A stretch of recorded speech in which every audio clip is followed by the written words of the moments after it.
Okay, so what's going on in the property market currently? So there's actually some new rules that have recently come into fruition, and these are rules of permitted development. So as of March this year, all these permitted development rules have been further relaxed. Now, this is absolutely great for us because it's allowing property investors, well, it's actually making it easier for them to get into property. So this now, with the use of permitted development, is actually allowing all commercial buildings in Class E to be converted into residential use. So includes offices, gyms, doctors' surgeries, and the list goes on and on. So they are literally making it easier for you guys to get into property.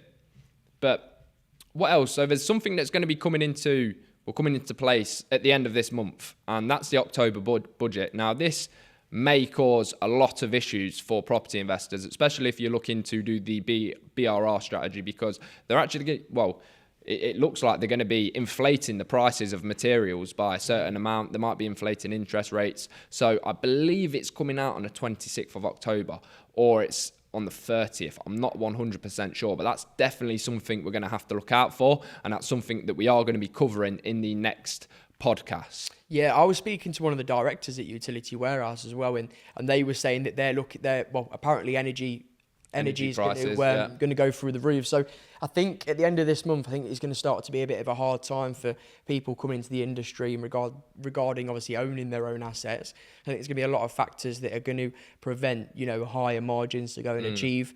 So I think we've got a bit of a tough time coming at the minute. But at the same time, I believe the house prices kind of reflect that at the moment, don't you? I think at the minute, I think the house pricing's really quite reasonable. I think as of next year, again, there's no way to accurately predict this because the housing market could go up, down, sideways in circles. So you have to just kind of do your own analysis on it. But I think we will start to see maybe next year a little bit of a rise, or maybe a big bit of a rise into the housing markets. But yeah, well, after speaking to Alfie Best a couple of weeks ago, he currently believes that we are in the buyer's market right now. So he's currently purchasing property in central London, some of the most luxurious property you can get, and he's buying them for about 50% below market value.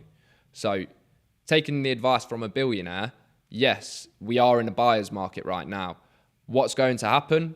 We're not too sure, but one thing I do know is by 2028, property prices are set to rise by about 20 to 25%. So now really is the time to get into property. And like I said, there's so much opportunity in the market right now. You just need to know where you're investing and what to invest into.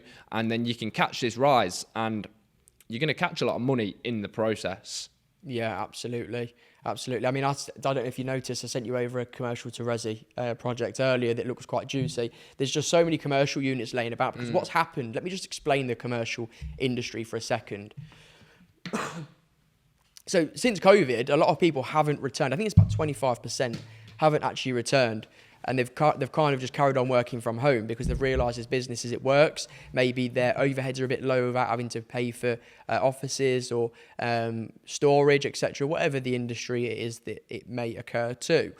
So all of a sudden, we've got all of these units that are now sat there empty, but the housing market is so in demand because we completely can't keep up with it. We can't build houses fast enough. So like what Kai was saying with permitted development, there is now an opportunity to turn them buildings into residential to kind of help with the demand. And the government are making it really, really easy to go ahead and do that. So for someone that's just looking for something that's going to be a solid asset to go and convert, I'd recommend exploring the commercial to residential side of things.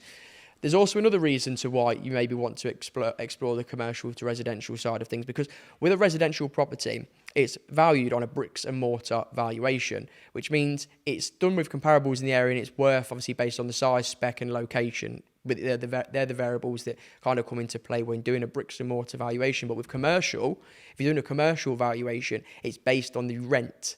It's based on the income that unit generates. Now, if we've had all of these units that are sat there that are not doing anything, guess what? They've not got any rent coming in, which means the prices to go and purchase these are quite low.